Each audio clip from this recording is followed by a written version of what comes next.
Bien, je poursuis la lecture de la Bible.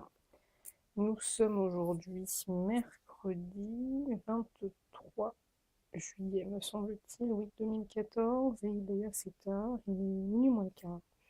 Mais je tiens quand même absolument à avoir lu ces trois chapitres pour la journée d'aujourd'hui. Alors j'avance. Je suis passée au second livre des Chroniques, 2 Chroniques, et je dois lire le chapitre 2, 3 et 4. Chapitre 2. Salomon ordonna que l'on bâtît une maison au nom de l'Éternel et une maison royale pour lui.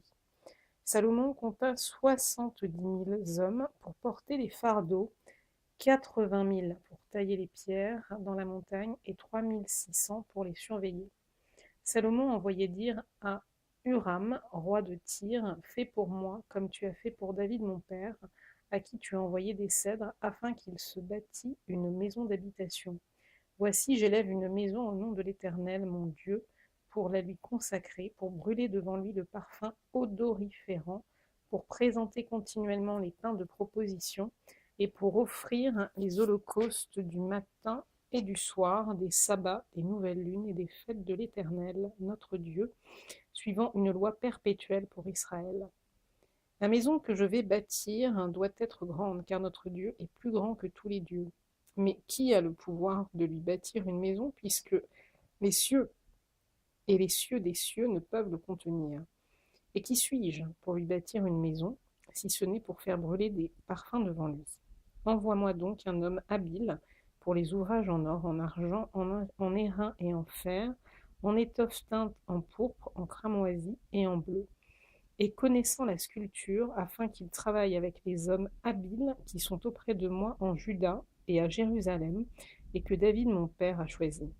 Envoie-moi aussi du Liban, des bois de cèdre, des cyprès et de sandales, car je sais que tes serviteurs s'entendent à couper les bois du Liban. Voici mes serviteurs seront avec les tiens.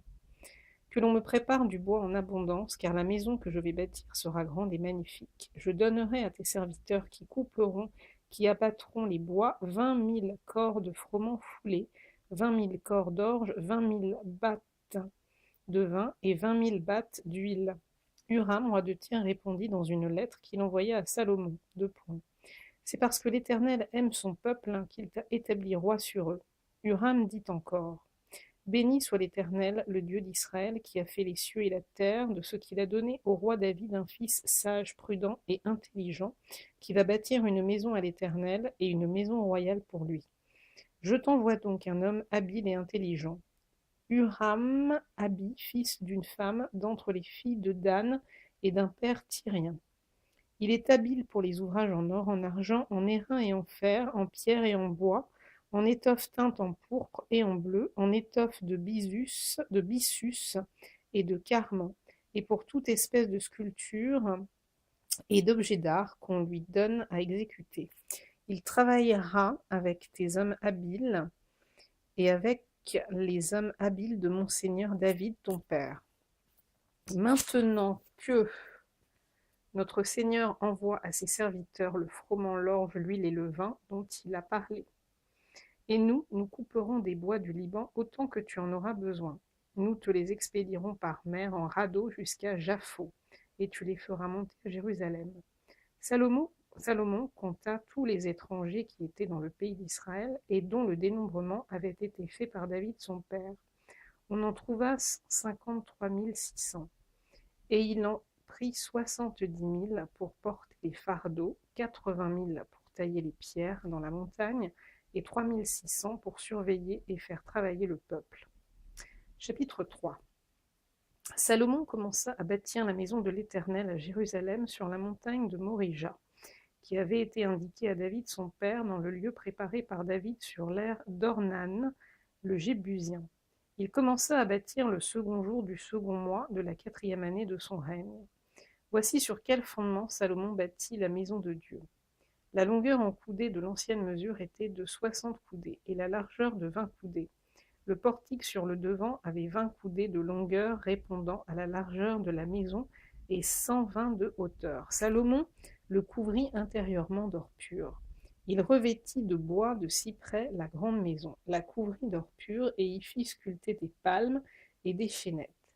Il couvrit la maison Alors, où en suis-je? Il couvrit la maison de pierres précieuses comme ornement, et l'or était de l'or de Parvaïm. Il couvrit d'or la maison, les poutres, les seuils, les parois et les battants des portes, et il fit sculpter des chérubins sur les parois. Il fit la maison du lieu très saint. Elle avait 20 coudées de longueur répondant à la largeur de la maison et 20 coudées de largeur. Il la couvrit d'or pur pour une valeur de 600 talents, et le poids de l'or pour les clous montait à 50 cycles. Il couvrait aussi d'or les chambres hautes. Il fit dans la maison du lieu très saint 2 chérubins sculptés, et on les couvrit d'or. Les ailes des chérubins avaient 20 coudées de longueur. L'aile du premier, longue de 5 coudées, touchait au mur de la maison. Et l'autre aile, longue de 5 coudées, touchait à l'aile du second chérubin. L'aile du second chérubin, longue de 5 coudées, touchait au mur de la maison, et l'autre aile, longue de 5 coudées, joignait l'aile du premier chérubin. Les ailes de ces chérubins déployés avaient 20 coudées. Ils étaient debout sur leurs pieds, la face tournée vers la maison. Il fit le voile bleu, pourpre et cramoisi, et 2 byssus, et il y représenta les chérubins. Il fit devant la maison 2 colonnes de 35 coudées de hauteur, avec un chapiteau de 5 coudées sur leur sommet. Il fit des chaînettes comme celles qui étaient dans le sanctuaire, et les place sur le sommet des colonnes, et il fit 100 grenades qu'il mit dans les chaînettes. Il dressa les colonnes sur le devant du temple, l'une à droite et l'autre à gauche. Il nomma celle de droite Jacquine et celle de gauche Boaz. Chapitre 4. Il fit un autel d'airain long de 20 coudées, large de 20 coudées et haut de 10 coudées. Il fit la mer de fonte. Elle avait 10 coudées d'un bord à l'autre, une forme entièrement ronde, 5 coudées de hauteur et une circonférence que mesurait un cordon de 30 coudées.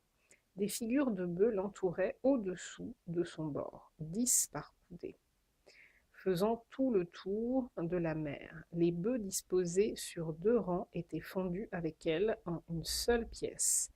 Elle était posée sur 12 bœufs, dont 3 tournés vers le nord, 3 tournés vers l'occident, 3 tournés vers le midi et 3 tournés vers l'orient. La mer était sur eux, et toute la partie postérieure de leur corps était en dedans. Son épaisseur était d'1 palme, et son bord, semblable au bord d'une coudée, était façonné en fleurs de lys. Elle pouvait contenir 3000 battes. Il fit 10 bassins, et il en plaça 5 à droite et 5 à gauche, pour qu'ils servissent aux purifications. On y lavait les diverses parties On y